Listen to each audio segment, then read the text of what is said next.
China is blocking Meta's acquisition of AI startup Manus, intensifying scrutiny of US investments in its tech sector amid escalating geopolitical tensions. For more, I'm joined by Dr. Karen Sutherland from the University of the Sunshine Coast. Great to see you as always. What is the significance of China's decision here? It could be for a range of things. It could be what some experts are touting as China wanting to keep its talent and technology in the country, because that's where Manus actually began. Or it might be a concern around this whole data issue as well, because now Manus is being owned by an American company. They've actually shut their doors in China and moved to Singapore, I believe. And yeah, they're actually setting up shop there. So I think it could be a range of things, but there's always that competition between the US and China in terms of the AI race. A tip for tat for TikTok?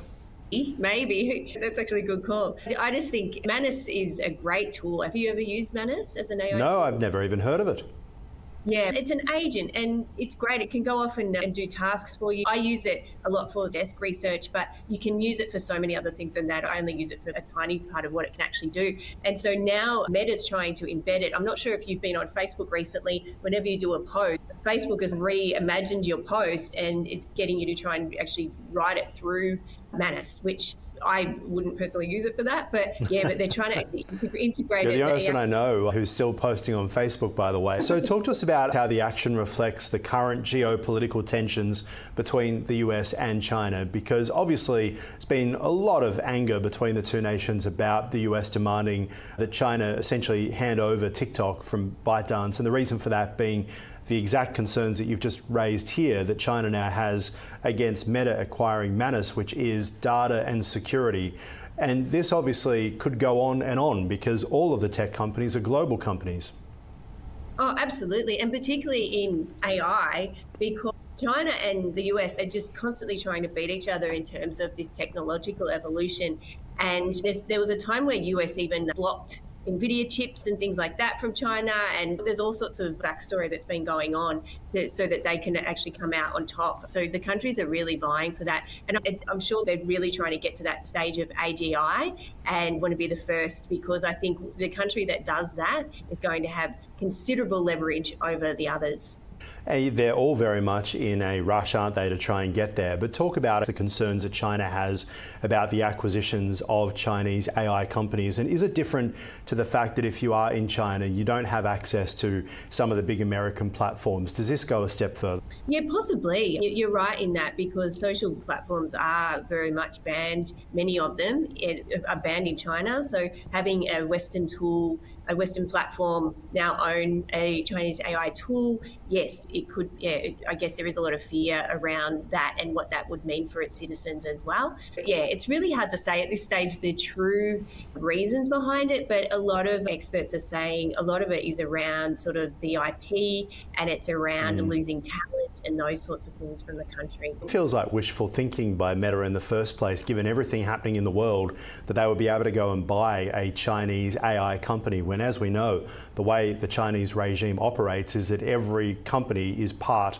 of the regime here too. Yeah, it's interesting to see how it even happened. I was surprised and I wasn't surprised, because Meta has a history of acquiring companies that they think are worthwhile, sure, like Instagram and WhatsApp and those sorts of companies.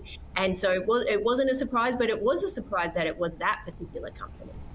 Yeah, all right, let's move on, because Meta and Microsoft are making significant layoffs, cutting thousands of jobs as they pivot towards AI-driven efficiency, highlighting a growing trend in the tech industry. This is a fascinating one. It feels like every week there is a report that Meta is slashing jobs. Were they just overly optimistic post the pandemic that they were going to go down the metaverse path and then the AI path? And now we understand that many of the people that they're cutting are actually part of the AI teams. Yeah, it really is. It seems to be like a mass liquidation of staff. And I think there's lots of things at play here. Yes, I think they really did hire a lot of people around to support the metaverse, and also around COVID too, because more people were online and using Meta products. But then, yes, with this AI, it seems like, and this is a trend among quite a few big companies and big tech companies, they're actually cutting staff to support their investment in AI, which is almost like once that happens, will they then have the AI to replace even more staff? So it's going to be interesting to see the next year or two what actually happens with that, because there are stories of other companies who've slashed their workforce and replaced with AI, and then now they realise that wasn't a great idea and they've had to get people back. So I always wonder, though, whether that is just an opportunity to get rid of the bottom 10% without making waves. Instead of saying we're getting rid of the bad performers, we're getting rid of people because of AI, and then a few months later we're rehiring again, trying to get the strong performers from other companies with even higher pay, which seems to be the way. Do you think that they're also trying to send a message to other companies that this is the future, that the tech companies themselves, the whole of the NASDAQ and all of these investors are investing in stocks in the belief that they will save corporates money? Are they trying to send a message that, hey, look at us, we're the tech companies and we can do without these staff, so therefore you can too? Yeah, possibly. It seems to be like a cascade, doesn't it, where the companies who are actually making the tech, the ones who lead the way in terms of that sort of thing. And I think with the rise of autonomous AI agents as well, a lot of companies are now testing those out just to see how much they can actually do on their own without human oversight. There'll still need to be human oversight, but yeah, it's interesting to see just how much will actually be able to be performed by agents rather than relying on a whole team of humans to do the same tasks. It's interesting because when we talk about the same tasks, I'd love to know exactly what the tasks are. When we hear about mass layoffs for AI, I tell you what, I use AI a lot. I know you do too. But without my involvement, I would hate to know where it goes and what it comes up with, because at least 50% of the time, it's just not accurate, can't be used, and you do need a human involved. So I wonder how they're able to get rid of staff because of AI. Is it things like Claude Code, for example, helping the coding team, and therefore they don't need as many coders? Do we actually know who's being impacted, what sort of roles within these companies? I think code is absolutely, because even the experts in the field have said that they don't even really do much code anymore. They correct it and they look at it, but they're not actually doing the coding themselves.